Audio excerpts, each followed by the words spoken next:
अस्सलामुअलैकुम स्टूडेंट्स। आप जैसे दूसरे सेशन के लिए हमें ज्वाइन करते हैं, हम क्लास का बाकायदा आगाज़ करेंगे। बात जहाँ रुकी थी बात को वहीं से स्टार्ट किया जाएगा।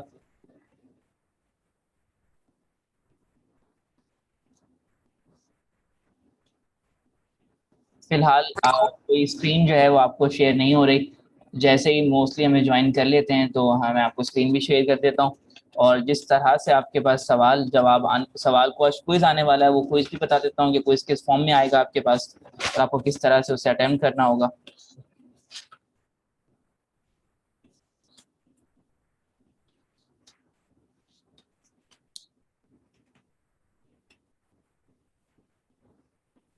ठीक है, मोस्टली हमें स्टूडेंट्स ज्वाइन कर चुके हैं, तो मैं अपनी स्क्रीन आपके साथ शेयर कर देता हूँ ताकि जहाँ से बात रुकी थी वहीं पे बात रहे। अच्छा बच्चों, ऐसा है, फुरकान का क्वेश्चन था।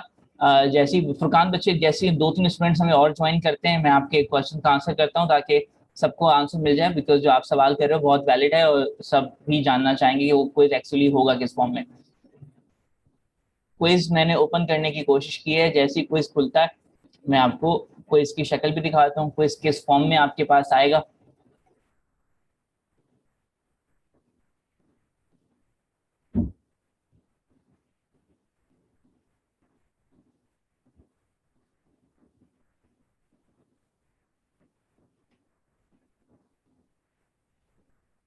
चले मैं अभी स्क्रीन शेयर करता हूँ आपसे उस पेज की।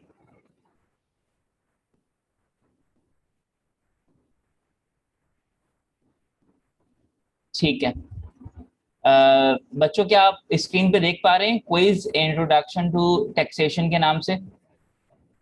Yes sir. ठीक है, आई बिलीव, अच्छा ठीक है, आई बिलीव यही स्टूडेंट्स हैं। अच्छा बच्चों, ऐसा है कि आपको मैं व्हाट्सएप के ऊपर एक लिंक दूंगा, वो लिंक आपके पास आएगा, आपने उस लिंक पे क्लिक करना होगा और वो आपको गूगल क्रोम पे ले जाएगा अपने, बट उसके लिए इंटरनेट अवेलेबल होना चाहिए आपके पास। आप गूगल क्रोम पे जाएंगे, जो फर्स्ट स्क्रीन है वो ये दिखेगी आपको आपके मोबाइल के ऊपर। आप अपने मोबाइल पे हो या आप अपने कंप्यूटर पे कहीं पे इस्तेमाल कर रहे हो, आप इस्तेमाल कीजिएगा, और क्विज इंट्रोडक्शन टू टैक्सेशन दिख रहा होगा, और उसके बाद स्टूडेंट नेम है। ठीक है, आपने यहाँ पे ड्रॉप डाउन बना हुआ है और सबके नाम ऑलरेडी गए हुए हैं इसके अंदर। ठीक है, तो आपने करना ये है कि यहाँ पे जाके अपना नाम सिलेक्ट करना है विद योर रजिस्ट्रेशन नंबर, उसको सिलेक्ट करेंगे और आप नेक्स्ट पे क्लिक करेंगे। जैसे हम नेक्स्ट पे क्लिक करेंगे फौरन से वो क्विज खुल जाएगा।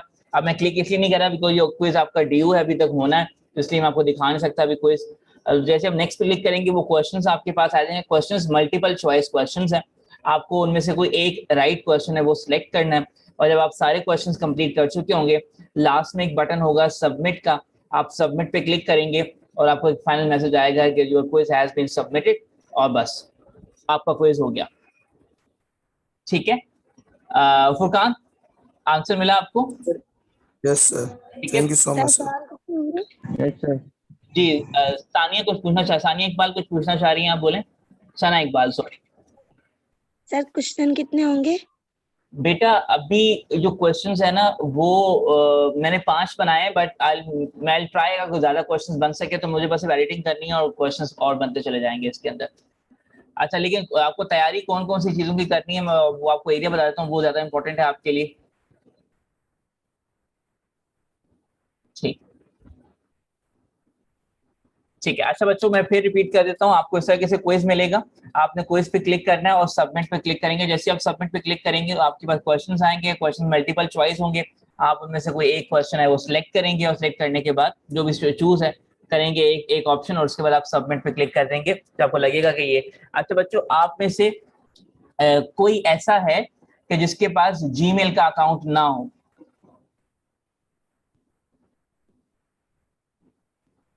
अच्छा बच्चों, इस क्विज को अटेम्प्ट करने के लिए आपका जीमेल के अकाउंट की जरूरत रहेगी, आप सबके पास अपना जीमेल का अकाउंट होना चाहिए। मैं क्यों ये बार बार कह रहा हूँ, क्योंकि आपके में से कुछ स्टूडेंट ऐसे थे जिन्होंने अपना जो मिड टर्म का पेपर सबमिट किया था वो किसी दूसरे की आईडी से सबमिट किया था, तो आप कोशिश कीजिएगा आपकी अपनी आईडी हो अगर अपनी आईडी नहीं तो एटलीस्ट जीमेल की आईडी हो, और एक बंदा सिर्फ एक ही दफा अटेम्प्ट कर सकता है। तो अगर आप गलती करते हैं और सबमिट कर देते हैं तो आप करेक्ट नहीं कर पाएंगे उसे।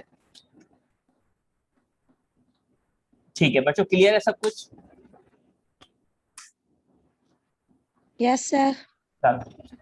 ठीक है, सर ये कहाँ से कहाँ पढ़ना होगा क्विज के लिए, ये काइंडली बता दो एक बार। ठीक है।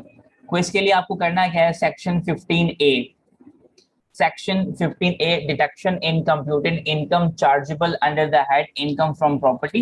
इनकम फ्रॉम प्रॉपर्टी की कैलकुलेशन जब आप कर रहे होते हैं तो उस वक्त कौन कौन सी चीजें हैं जो कि डिडक्शंस के लिए अलाउड है। जैसे अलाउंस हो गया, ये वो है रिपेयर अलाउंस है, ये होता है तो कितना होता है, नहीं होता भी है कि नहीं होता है। इनकम फ्रॉम प्रीमियम अलाउड है या नहीं है, अगर है तो कितना, नहीं है तो फिर कितना। लोकल टैक्स चार्ज, ये सारे क्लॉजेस आपने पढ़ने। ग्राउंड रेंट क्या चीज होती है, डिडक्शन मिलती है नहीं मिलती। प्रॉफिट जो हम पे कर रहे होते हैं वो उस पर कोई डिडक्शन मिल रही है नहीं मिल रही। प्रिंसिपल पे कुछ मिल रहा है कि नहीं मिल रहा, डिडक्शंस मिल रही है नहीं मिल रही। मॉर्गेज के केस में क्या करना होना है, या फिर एक्सपेंडिचर, जो ये जो एक्सपेंडिचर्स हैं ये वो है एडमिनिस्ट्रेशन चार्जेस है, एडमिनिस्ट्रेशन चार्जेस है, इसको कलेक्शन चार्जेस भी कहते हैं। एडमिनिस्ट्रेशन एंड कलेक्शन चार्जेस हैं, वो अलाउड है डिडक्शन के लिए या नहीं, अगर है तो कितने परसेंट या क्या प्रोपोर्शन है। फिर उसके बाद फर्दर जो टेनेंट अगर कोई अगर लेट्स सपोज आपने लीगल फी पे की है तो उस सूरत में क्या करना है, ये सारा का सारा मौजूद है आपके पास।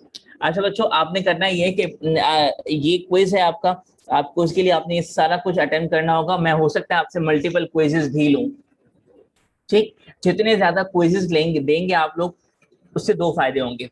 पहला फायदा ये है कि आपकी तैयारी उतनी बेहतर हो जाएगी क्विजेस देने की वजह से। नंबर 2 कि जितने ज्यादा क्विजेस होंगे तो मैं बेस्ट 3 उठाऊंगा क्विजेस में से, कि जिसमें से आपके सबसे ज्यादा अच्छे नंबर हैं मैं वो उठा लूंगा, और उन्हीं को आपके फाइनल मार्क्स कंसिडर करूंगा सेक्शनल के, ठीक है। तो जितने ज्यादा क्विजेस देंगे उससे आपका ही फायदा है, तैयारी के हवाले से भी और मार्क्स के हवाले से भी। जो आपकी बेस्ट परफॉर्मेंस होगी 3, मैं उनको लूंगा, या 4, डिपेंड करता है क्विज की काउंट्स क्या है, या क्विज के लिए आपके पास क्या मार्क्स असाइन किए गए हैं क्विजेस के लिए। तो आपने फिलहाल जो पहला क्विज है वो ये है। अच्छा, बीच में अब हमारी दूसरी फर्दर को क्लास नहीं होगी, अब हमें सिर्फ पेपर के लिए बैठना होगा। अगर अभी तक मुझे यही पता है, तो अगर बीच में कोई क्विज में अनाउंस करता हूं तो मैं आपको सिर्फ वो बता दूंगा कि पेज नंबर यहाँ से लेके यहाँ तक तैयार कर लें, और इतने बजे आपका क्विज है, इतने बजे मैं आपको लिंक ग्रुप में शेयर कर दूंगा। आपने फौरन से वो जाना है, लिंक पे क्लिक करना है। वो चीजें मैंने आपको तैयार करने के लिए दी थी वो आप तैयार कर लीजिएगा, और जैसे ही आपको लगेगा आप तैयारी हो चुकी है, आप क्विज पे क्लिक करें और जाके अपना क्विज अटेम्प्ट करें और सबमिट कर दें, ठीक है। अच्छा, ये सारे के सारे क्विजेस आप एक खास टाइम पीरियड होगा जो मैं आपको मैसेज में बता दूंगा कि इस टाइम के अंदर अंदर आपने क्विज सबमिट करना है।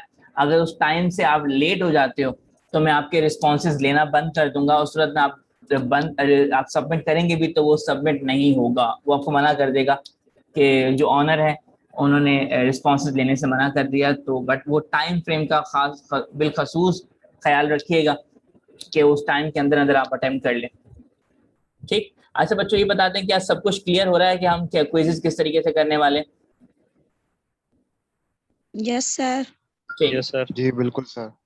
ठीक है। अच्छा बच्चों, एक बात और के ख्याल रखिएगा कि जब आप पेपर दे रहे होंगे, मुझे जो अभी आपके मिड टर्म के पेपर्स उनमें थोड़ी सी खराबी दिखी है।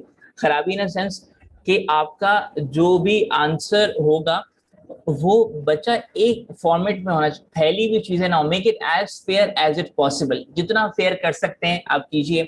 आई प्रेफर कि अगर आप सोल्यूशन एक्सेल शीट पे करना चाहें, basic plus minus multiply divide है वो तो आप, और इवन आपने तो एक्सेल के लिए कुछ मैंने कोर्सेज रेकमेंड किया, अल्हम्दुलिल्लाह आप तो अपने वो किए भी हैं और उसके मार्क्स भी आपको मिले हैं सेशनल के अंदर। तो अगर आपके लिए एक्सेल चलाना इतना बड़ा इशू नहीं है तो मैं आई सजेस्ट कि आप एक्सेल पर से सॉल्व करें। रीजन क्या है, सोल्यूशन जल्दी हो जाएगा और गलती के चांसेस थोड़े से कम रहते हैं।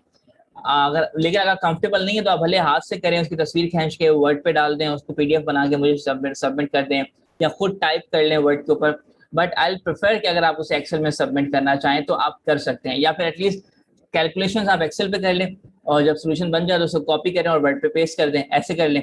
बट मेक इट फेयर, जितना फेयर कर सकते हैं उतना फेयर कीजिएगा। फेयरनेस की डेफिनेशन क्या है वो आपको, अगर पुराने वीडियोस देखें आपको, उसके बाद अगर आप देखें तो मैंने जो हमारी स्क्रीन थी उसको मैंने दो हिस्से में डिवाइड कर दिया था। एक पर आपके पास वो हैंड आउट या क्वेश्चंस मौजूद था और सेकंड साइड पे हमारे पास वो एक्सेल शीट मौजूद थी जिस पे हम सोल्यूशन कर रहे थे। तो एक्सेल शीट में जैसे मैं पूरा फॉर्मेट बना रहा था कि पहले टाइटल आएगा, फिर कंपटीशन की चीजें, फिर टैक्स शेयर के बारे में, फिर टैक्स शेयर एंडेड की बात आती है, फिर अटेंशन स्टेटस वगैरह, फिर competition for income from property या फिर जो भी मामला है। तो इस तरीके से अगर आप फेयर तरीके से काम करेंगे, फिर 3 कॉलम्स बनाए जाएंगे, सोल्यूशन किए जाएंगे। तो अगर आप इस तरह से फेयर काम करेंगे तो it would be like looks nicer. और अगर अगर आप इस तरह के फेयर काम करेंगे तो फेयर काम करने से शायद मार्क्स आपको फेयरनेस के एक्स्ट्रा ना मिले, लेकिन अगर फेयर काम करते हैं तो ये हैबिट बहुत अच्छी है। जब आप बड़ी कैलकुलेशन की तरफ जाते हैं तो कैलकुलेशन बहुत कॉम्प्लेक्स हो जाती है अगर वो रफ फॉर्म में की जाए। तो इट्स गुड कि अगर आप फेयरनेस की आदत अभी से डाल लेते हैं तो ठीक है। आई बिलीव ये क्लियर हो गया कि आपने सेक्शन 15A तैयार करना है। अगर आप अपने मैसेजेस को अभी देखें ग्रुप के अंदर तो मैंने वहां लिख दिया था कि सेक्शन 15A आपने अच्छे तरीके से तैयार करना है। ठीक है, इनकम टैक्स ऑर्डिनेंस में से अब हम चलते हैं फौरन से न्यूमेरिक क्वेश्चंस की तरफ। इनकम फ्रॉम न्यूमेरिक क्वेश्चंस के लिए हमने ये हैंड आउट इस्तेमाल किया था और मैं ये पूरा का पूरा हैंड आउट, और इसके अलावा एक हैंड आउट और है, मैं वो पूरा का पूरा चाहूंगा कि आप एग्जाम के लिए तैयार करें। उन दोनों हैंड आउट्स में से ही पेपर बनेगा और अच्छे तरीके से आपने तैयार करना है उन हैंड आउट्स को। सब पहले ये हैंड आउट थोड़ा सा बड़ा है, इसमें न्यूमेरिक क्वेश्चंस भी आएंगे। पेपर 21। अच्छा, ये जो सवाल है बेटा, इस सवाल का जवाब आपको डिपार्टमेंट बता देगा, लेकिन फिलहाल जो आप डेट लिख रही हैं वही डेट है सही। अच्छा, इनकम फ्रॉम प्रॉपर्टी में अब ये जो हैंड आउट है ये न्यूमेरिक क्वेश्चंस के हवाले से आपको बताएगा न्यूमेरिक क्वेश्चंस किस तरीके से किए जाएंगे। अच्छा, एक और चीज सवाल में, जब आपके पास सॉल्यूशन करने के लिए आए, सॉल्व करने के लिए आए, तो इस बात का ख्याल रखिए कि आप किस टैक्स ईयर के लिए सॉल्यूशन कर रहे हैं। मेक श्योर मैं हो सकता है आपको टैक्स ईयर 2020 का सवाल दे दूं उठाकर, हो सकता है मैं टैक्स ईयर 2021 का सवाल उठा के दे दूं। दोनों की कैलकुलेशन का तरीका मुख्तलिफ है, ठीक है। और ये मुख्तलिफ क्या है ये मुझे आप ही में से कोई बताएगा। जी बताइए क्या फर्क है टैक्स ईयर 2020 और 2021 में। सद्दाम के अलावा कोई और आंसर करना चाहे। सर आई थिंक वो कलेक्शन चार्जेस का ना 4% और 6% वाला। ठीक है, बिल्कुल सही कह रही हैं आप, 6% ऑफ। ठीक है सद्दाम, हैंड नीचे कर लें आप। ठीक है, तो अगर अगर सवाल आप सॉल्व कर रहे हैं 2020 के लिए तो उस सूरत में आप 6% इस्तेमाल करेंगे, और सवाल टैक्स ईयर 2021 के लिए इस्तेमाल कर रहे हैं तो अच्छा इस बात का ख्याल रखिएगा टैक्स ईयर कौन सा रहेगा। उसके लिए भी थोड़ी सी अंडरस्टैंडिंग बननी चाहिए कि टैक्स ईयर शुरू कब होता है और टैक्स ईयर खत्म कब हो रहा है। टैक्स ईयर जिस साल में खत्म हो रहा होता है वही साल हमारा टैक्स ईयर है। जैसे मैं साल 2021 की बात करता हूं तो साल 2021 का टैक्स ईयर शुरू होगा जुलाई 1 जुलाई 2020 में।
अच्छा सॉरी बच्चों, मेरा माइक में थोड़ा सा इशू था।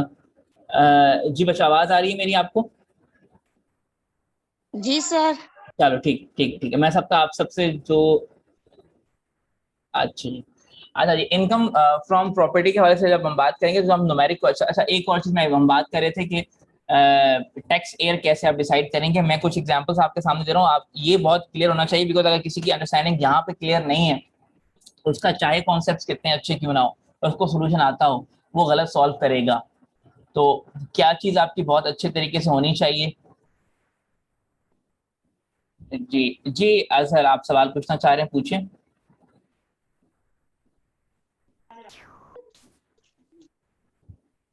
जी बोलिए, अजहर कोई सवाल है आपका? नहीं, शायद नहीं है।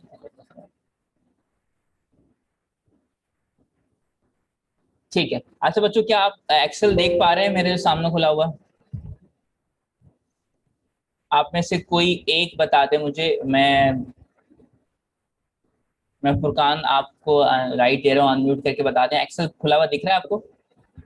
No, sir. नहीं दिख रहा।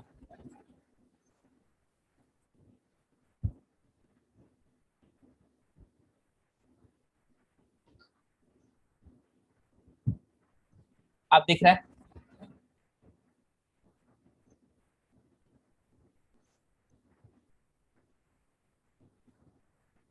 जी आप दिख रहा है, बताइएगा। Yes. चलो ठीक है जी, ठीक ठीक, समझ में आ गया। अच्छा आप टैक्स शेयर की बात करते हैं, इसका लिए रूल याद रखिएगा। बिल्फर्ड सवाल में बिल्फर्ड सवाल में ये बताया गया है कि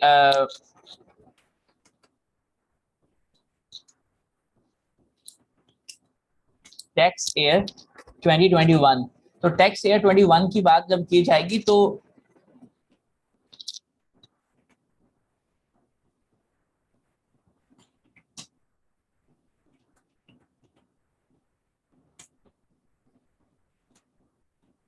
स्टार्ट और एंड देखिएगा। इसका जो स्टार्ट होगा वो 1 जुलाई 2020 से होगा, और इसका जो एंड होगा वो 30 जून 2021। तो मेक श्योर कीजिएगा जब आपके पास ये सवाल आए तो सवाल में देख लीजिएगा कि स्टार्ट का मामला क्या है और एंड का क्या है। ठीक है, तो आपने इसको याद रखने का तरीका ये है कि जहां पर आपका एंड हो रहा होगा टैक्स ईयर, वही आपका टैक्स ईयर होगा। यहाँ पे 30 जून 2021 में खत्म हो रहा है तो 2021 ही आपका टैक्स ईयर होगा। इस बात का अच्छे तरीके से ख्याल रखिएगा।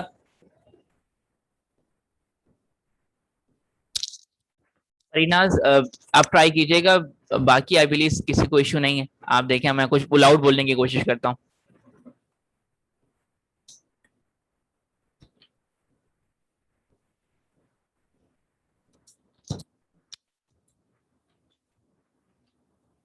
अच्छा अब मैं एक टैक्स ईयर लिख रहा हूँ। अच्छा जी, अब मुझे आपने सिर्फ ये बता देना है कि ये स्टार्ट कब होगा और एंड कब होगा। और मेरा ये सवाल होगा, सवाल है अली अली मोहम्मद इकबाल, माइक अनम्यूट कीजिएगा, मुझे बताइएगा टैक्स ईयर 2019 शुरू कब होता है और एंड कब होता है?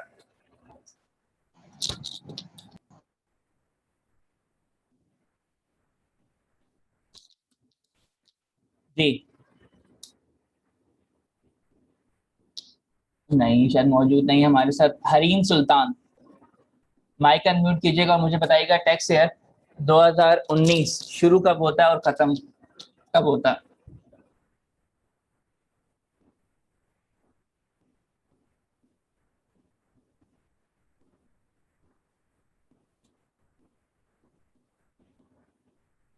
जी अली मोहम्मद इकबाल, आप आंसर कर सकते हैं।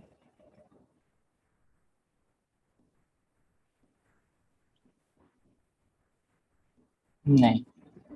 इरफान ईसा, इरफान असा सॉरी, इरफान असा, ये बताइएगा आपकी नजर में ईयर 2019 शुरू कब होगा टैक्स ईयर और खत्म कब होगा?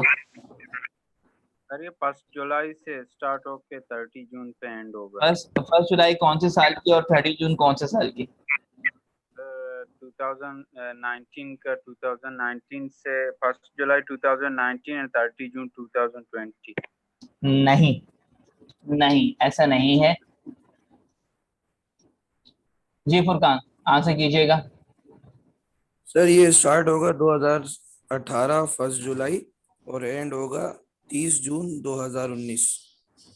ठीक है जी, ऐसा ही है। ठीक है। अच्छा बच्चों, टैक्स एयर निकालने का तरीका बहुत आसान है। आपने देखो छोटी सी अंडरस्टैंडिंग बनानी है कि टैक्स एयर जो स्टार्ट होगा वो स्टार्ट तो 1 जुलाई से ही होगा, ठीक है, और जो एंड होगा वो 13 जून से हो, जून पे एंड होगा। ये तो आपको बहुत क्लियर। अब आपको रूल बता रहा हूँ कि एक्चुअली इसको करना किस तरीके से।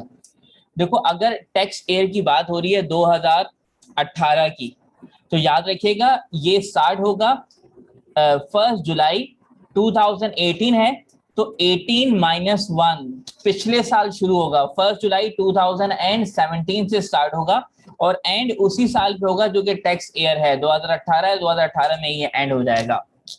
ठीक है, अब आई बिलीव सबको क्लियर होगा। अब मैं यहाँ पे चेंज करता हूँ, ये खुद बता देगा कि एक्चुअली इसकी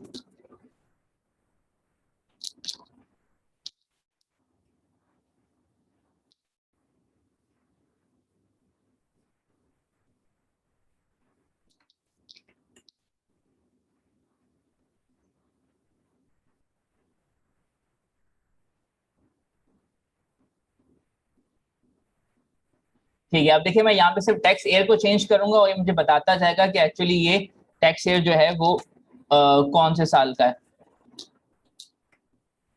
अब मैं यहाँ पे चेंज कर रहा हूँ 2020 लिख रहा हूँ, तो ये बता रहा है कि ये 2020 का है। ये 1 जुलाई 2019 से स्टार्ट होगा और 13 जून 2020 पे खत्म होगा। मैं यहाँ पे 2021 लिखता हूँ, तो 2021 1 जुलाई 2020 से स्टार्ट हुआ होगा और 13 जून 2021 पे खत्म हुआ होगा।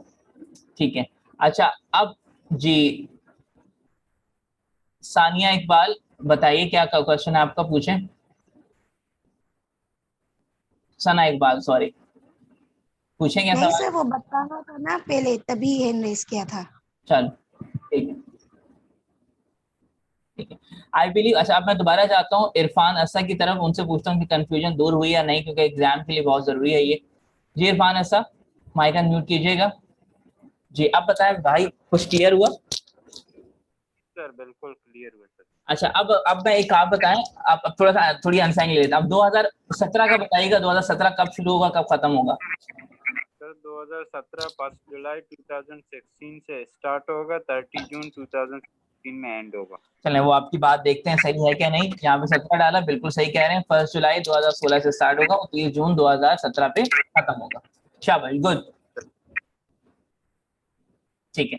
अच्छा, तो मेरा आइडिया जो था वो बिल्कुल ठीक रहा कि मुझे थोड़ी छोटी छोटी बातें बिल्कुल क्लियर कर लेनी चाहिए, क्योंकि अगर इसमें वो कंफ्यूजन बाकी रह गई तो एग्जाम में आप एक बड़े नुकसान से बच सकते हैं, अगर कोई कंफ्यूजन नहीं खत्म हो गई तो।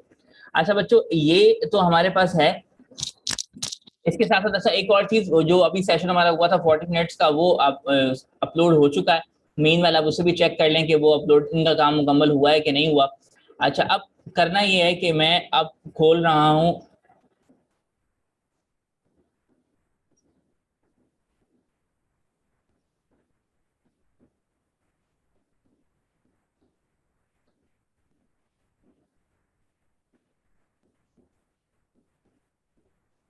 ठीक, जल्दी से हम क्विकली लेके चलते हैं और हम सॉल्यूशंस की तरफ बढ़ेंगे और क्वेश्चंस को कुछ इस तरह से सेट करते हैं कि हमारे पास सॉल्यूशंस भी रहें।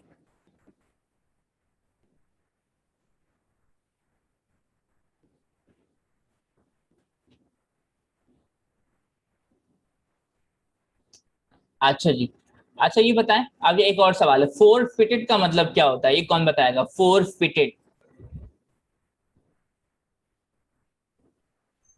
Yes sir. एक फुरकान के अलावा कोई और, फुरकान के अलावा कोई और, फोर फिटेड का मतलब क्या होता है?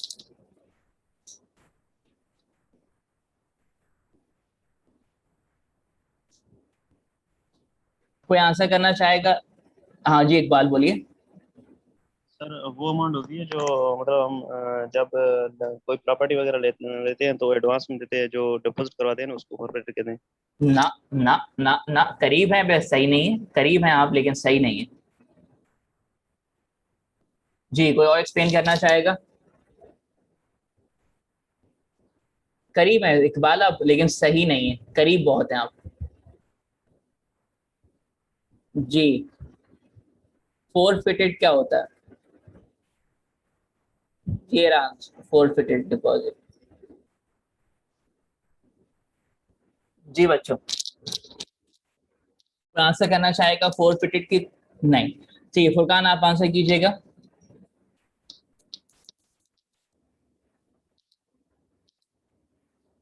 फुरकान।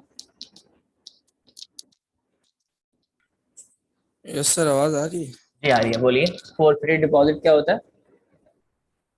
सर जहाँ तक मुझे पता है, फॉरफिटेड डिपॉजिट वही सिक्योरिटी डिपॉजिट होता है सर, जो कोई भी प्रॉपर्टी रेंट पे देते हैं उसके स्टार्टिंग में जो सिक्योरिटी डिपॉजिट होता है सर। नहीं आप भी करीब हैं लेकिन सही नहीं है। सद्दाम आंसर कीजिएगा, आप भी आंसर करना चाह रहे थे। सर मैं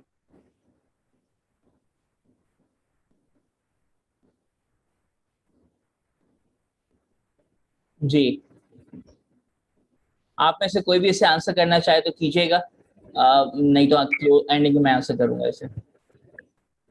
सर मैं आई सर। ये जी इरफान ईसा बोले। सर ये जो प्रॉपर्टी ये एक ऑब्लिगेशन होते कॉन्ट्रैक्ट बनाने के शुरू में, जब हम लोग मतलब कुछ पे करते हैं कि ये आप मतलब पकड़ें आपका जो अगर कोई लैंड हुआ कुछ हुआ वो हमारा मतलब हो जाएगा, पकड़ी है किस्म का जो एडवांस कहलाते हैं। अगर वो कॉन्ट्रैक्ट टूट जाए तो वो जो है अमाउंट उसी के पास रहता है जिसका लैंड है। अगर कोई कॉन्ट्रैक्ट को तोड़ दे तो फॉरफिटेड अमाउंट होता है, यही मेरे ख्याल से। शाबाश गुड, ये है कंप्लीट आंसर जो इरफान आसा ने किया है। मोहम्मद इकबाल और फुरकान आपका आंसर आधा ठीक था कि दैट इज एडवांस डिपॉजिट, जो आप कभी भी लैंड को अपनी प्रॉपर्टी को बेचने के लिए किसी के पास जाते हो और वो जो पोटेंशियल बायर है आपका, जिसको आपको लगता है कि ये मेरी प्रॉपर्टी खरीद सकता है, वो आपको एक फिक्स डिपॉजिट देता है और ये कहता है कि ये डिपॉजिट रखो अपने पास, फुल पेमेंट मैं आपको बाद में करूंगा। दैट इज बयाना, इन उर्दू इसको बयाना कहा जाता है। और ये सिर्फ इसलिए होता है कि ये प्रॉपर्टी मैं खरीदने में सीरियस हूँ, आप ये प्रॉपर्टी फिलहाल किसी और को ना बेचें, और ये इस बात की गारंटी है कि मैं आपको आके फुल पेमेंट करूंगा। और अगर आप फुल पेमेंट मैं नहीं कर पाता तो उस सूरत में just for the sake of penalty ये पैसा आप अपने पास रख सकते हैं, आप मुझे वापस मत कीजिएगा। तो आप जब डिपॉजिट फाइन के तौर पर रख लिया जाता है अपने पास फुल पेमेंट ना करने की सूरत में, तो इसे फोरफिटेड डिपॉजिट कहते हैं और ये भी ऑनर की इनकम के तौर पे कंसीडर किया जाता है और ये भी टैक्सेबल है, इस पे भी टैक्स लगाया जाता है। ठीक है अच्छा जी, अब हम दोबारा चलते हैं उस डॉक्यूमेंट की तरफ जिसे आज हमने क्विकली रिवाइज करना है।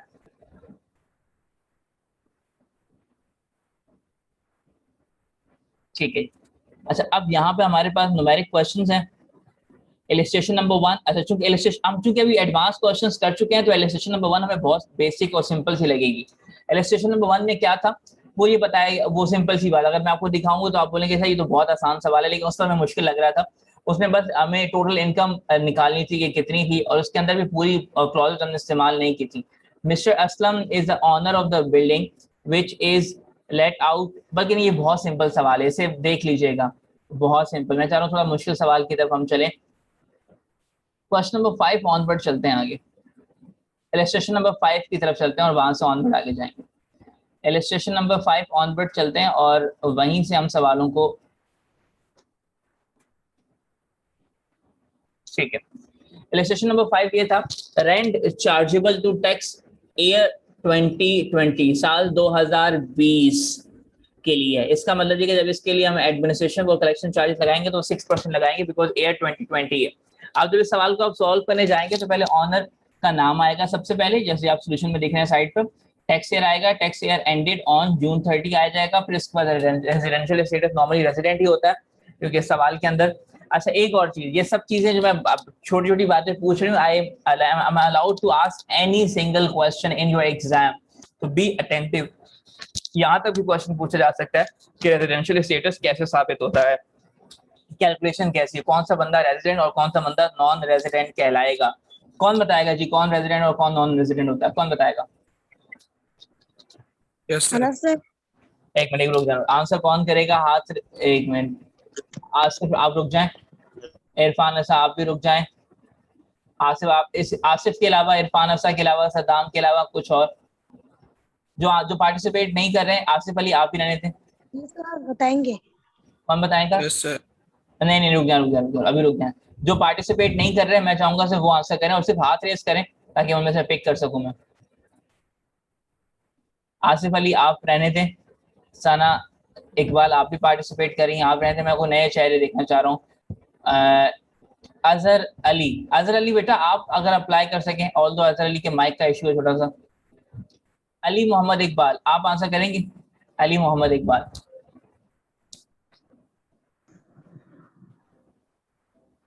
सर आवाज आ रही?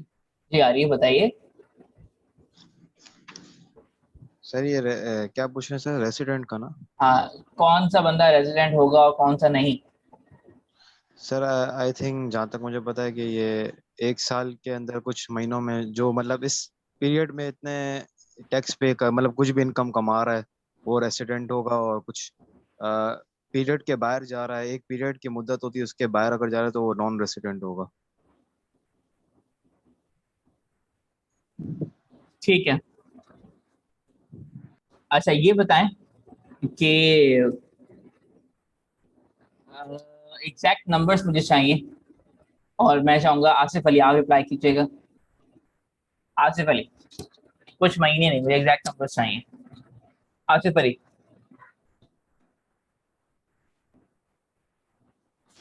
आप आंसर कीजिएगा।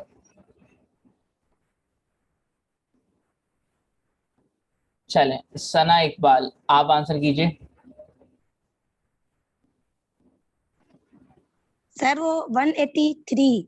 183 डेज कैसे आए? अगर सर पाकिस्तान का रहने वाला होगा, मतलब कि 183 डेज तक रहे पाकिस्तान में, तो फिर वो रेजिडेंटल लगा। अगर वो बाहर का होगा, मतलब कि जो रहता है वो 183 डेज का हो अच्छा पाकिस्तान ठीक, का। आपका नंबर ठीक है, 183 डेज नंबर्स ठीक है आपके। मैं अब क्वेश्चन पूछूंगा, अब मेरा इसी से लिंक एक और सवाल है, ये बताइए 183 डेज आया कैसे?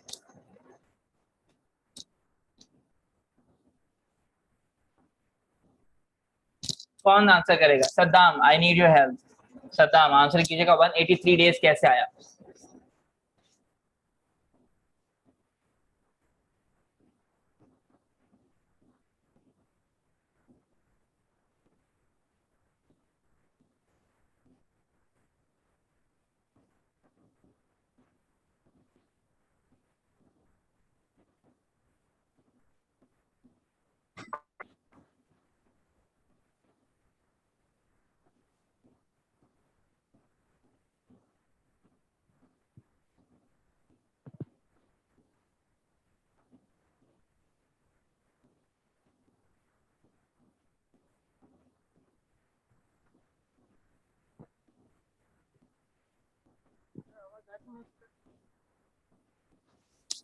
जी आई बिलीव अब रुकना मुनासिब नहीं रहेगा, सद्दाम के कुछ माइक का इशू है। चलें, अच्छा ये 183 डेज कैसे आया था हमारे पास? ये 183 65 डिवाइडेड बाय 2, तो ये हमारे पास 365 दिन होते हैं on average, which is not right. 365.5 होते हैं वैसे, नहीं 5 ओके 025 होते हैं, लेकिन 365 डेज समझते हैं, डिवाइड बाय 2 किया तो हमारे पास 182 डेज आते हैं, इसको हम राउंड अप करके 183 डेज बनाते हैं। तकरीबन आधा साल किसी बंदे का जरूरी है पाकिस्तान के प्रेमिसेस के अंदर रहना, तो ही वो रेजिडेंट डिक्लेयर होगा। चैट में 1 साल को 2 हिस्सों में डिवाइड, ठीक है जी सही बच्चों, आपके आंसर मुझे चैट में मिल रहे हैं, good thank you so much. अच्छा आंसर्स आप टू एवरीवन किया करें ताकि आपके आंसर दूसरों को भी मिल जाया करें। अच्छा जी, इसके बाद देखें यहाँ पे रेंट चार्जेबल टैक्स 2020 का है, 72,000 रुपये हमने यहाँ पे रेंट चार्जेबल टैक्स जिसे हम RCT कहते हैं 72,000 हमने यहाँ रख दिया। अब हम डिडक्शन की तरफ जाएंगे। एडमिनिस्ट्रेशन एंड कलेक्शन चार्जेस 1,000 मौजूद है। अच्छा, एडमिनिस्ट्रेशन एंड कलेक्शन चार्जेस के लिए हमें ये करना होता है कि एक्चुअल अमाउंट सामने लिखनी होती है जो भी हमारे पास मौजूद होता है, उसे कंपेयर करते हैं 6% ऑफ आरसीटी या 4% ऑफ आरसीटी। 6% ऑफ आरसीटी हम तब इस्तेमाल करेंगे जब टैक्स ईयर हमारा 2020 का हो, तो अगर टैक्स ईयर 2021 का है तो उस वक्त में हम आरसीटी का 4% इस्तेमाल करेंगे। तो उसे हम मल्टीप्लाई करेंगे आरसीटी से, जो भी हमारे पास लोअर वैल्यू होगी उसे हम administration and collection charges assume करेंगे। अच्छा, इसके बाद एक और चीज, रिपेयर एंड अलाउंस जो है वो सवाल में गिवन हो या सवाल में ना गिवन हो, दोनों सूरतों में उसको इस्तेमाल किया जाएगा। रिपेयर एंड अलाउंस जो है 1/5 होता है या 20% होता है आरसीटी का। हम आरसीटी का 20% निकालेंगे या 1/5 निकालेंगे, जो भी अमाउंट होगी उस रिपेयर अलाउंस या रिपेयर चार्जेस में डाल देंगे। और अब हमारे पास ये रिपेयर अलाउंस प्लस रेंट दोनों को प्लस ये है हमारे पास एडमिनिस्ट्रेशन एंड कलेक्शन चार्जेस, दोनों को सम अप करेंगे 15,400 की अमाउंट आएगी। हम 72,000 में से 15,400 को माइनस करेंगे, 56,600 है जो हमारे पास आ रहा है इनकम, ये tax chargeable income from, okay ये हमारे पास आ रहा है income taxable, okay taxable income from property, और इसका 29% लेंगे वो जो हमारे पास टैक्सेबल टैक्स रेट है प्रॉपर्टी के ऊपर, और हमारे पास ये आ जाएगा। अच्छा, क्वेश्चन नंबर 5A, पार्टिसिपेंट्स में से मैं अब और थोड़ा सा इन्वॉल्व करूंगा और मैं चाहूंगा फुरकान रशीद, माइक अनम्यूट कीजिएगा। Yes sir. फुरकान रशीद, मैं चाहूंगा 15A, क्वेश्चन नंबर 15A जो हमारे पास मौजूद है वो सॉल्व करवाएं आप हमें। ये है हमारे पास सॉल्यूशन।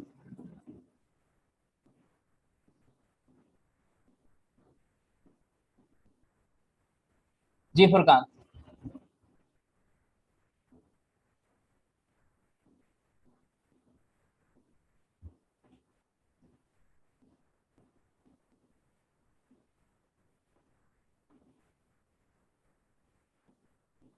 ठीक है जी।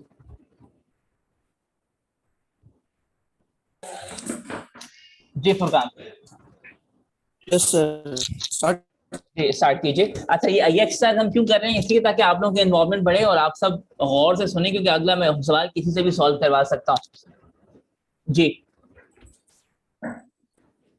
सर, इसमें ये होगा कि सबसे पहले तो हम ये देखेंगे कि रेंट चार्जेबल टू टैक्स कितना है। इस सवाल में rent chargeable to tax given है 2021 का, विच इज 72,000। तो हमने रेंट चार्जेबल टू टैक्स, जिसको हम आरसीटी भी कहते हैं, 72,000 रुपीज लिख चुके हैं हम। उसके बाद हम डिडक्शंस करेंगे जो लेस होंगी। डिडक्शंस में काफ़ी डिडक्शंस होती हैं, लेकिन जो इस सवाल में होंगी वो हम देखेंगे। सर, सबसे पहले तो हमें ब्लाइंडली जो है रिपेयर अलाउंस लिखना होता है। तो रिपेयर अलाउंस क्वेश्चंस में अगर गिवन हो या ना हो, लेकिन हमें हर सवाल में दो चीजें लिखनी होती है, एक तो रिपेयर अलाउंस होता है और दूसरा विदहोल्डिंग टैक्स होता है। रिपेयर अलाउंस में हमारे पास ये है कि हम जो आरसीटी होगा, जिसकी फुल फॉर्म है रेंट चार्जेबल टू टैक्स, हम वो उसका 1/5 लेंगे और जो अमाउंट आएगी उसको हम डिडक्ट कर देंगे, डिडक्शन में लिख देंगे। यहाँ देख सकते हैं repair allowance charges 72 multiply by 1 divided by 5। तो ये रिपेयर अलाउंस लिखा। उसके बाद सवाल में रेंट चार्जेबल टू टैक्स के नीचे हमारे पास लिखा हुआ है एडमिनिस्ट्रेशन एंड कलेक्शन चार्जेस। अच्छा, एडमिनिस्टर एंड कलेक्शन चार्जेस की भी कैलकुलेशन होती है, लेकिन इससे पहले हम ये देखेंगे कि सवाल हमारा 2020 का है या 2021 का है। जैसे सर ने बताया 2021 पे एंड हो रहा है, तो 2020 में स्टार्ट हुआ होगा जुलाई 1 और 2021 में एंड हुआ होगा। तो हम इसकी कैलकुलेशन 2021 के जो रेट है उसी से करेंगे। अब एडमिनिस्ट्रेशन एंड कलेक्शन चार्जेस हमने लिख लिया। उसके बाद जो उसकी अमाउंट गिवन है, सबसे पहले तो वो लिखेंगे। उसकी अमाउंट गिवन है हमारे पास एक्चुअल अमाउंट कलेक्टेड, जिसे हम कहते हैं 5,000 रुपीज। और उसके बाद हम जो है 4% ऑफ आरसीटी लेंगे। दोबारा मैं बता चलूँ, आरसीटी वो अमाउंट होती है रेंट चार्जेबल टू टैक्स। अब 72,000 का जब हम 4% लेंगे, 4% क्यों ले रहे, पिछले सवाल में 6% लिया था, क्योंकि पिछले सवाल में हम 2020 की बात कर रहे थे और इस सवाल में 2021 की बात रहे हैं, और 2021 की जो कैलकुलेशन है और जो परसेंटेज है वो थोड़ी डिफरेंट है। तो 4% लिए हमने आरसीटी का 72,000 का 4% अगर हम लेंगे तो 2,880 अमाउंट आएगी कैलकुलेशन के बाद। अब हम इन दोनों अमाउंट को कंपेयर करेंगे, विच एवर इज लोअर, जो भी लोअर होगी, कम अमाउंट होगी, हम उसे ले लेंगे। अब आप देख सकते हैं कि 5,000 है और दूसरी 2,880 है, तो हमने 2,880 ले लिया। अब रिपेयर अलाउंस और जो हमारे पास एडमिन कलेक्शन चार्जेस हैं, जो हमारे पास अमाउंट है, ये उन दोनों को प्लस करेंगे। प्लस करने के बाद